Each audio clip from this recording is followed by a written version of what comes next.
শুভ দুপুর বন্ধুরা। আজকে বৃহস্পতিবার, নিরামিষ লাঞ্চের মেনুতে কি কি আছে দেখুন।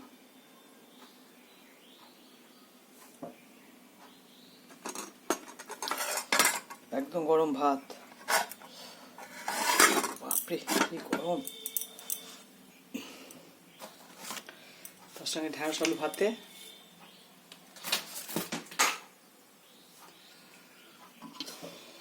একটা লাউ শাক মেখেছি তেল নুন দিয়ে আলু ভাতে দিয়ে,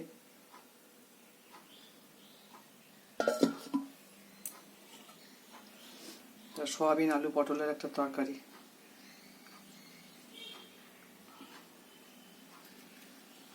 এটা মাংস মতো করে করেছি, খেতে খুব টেস্ট হবে। এটা দিয়ে ভাত খাওয়া হয়ে যাবে অর্ধেক। আপনারা ভালো থাকবেন, সুস্থ থাকবেন। আমার রান্না বান্না যদি আপনাদের পছন্দ হয়, লাইক শেয়ার সাবস্ক্রাইব করবেন।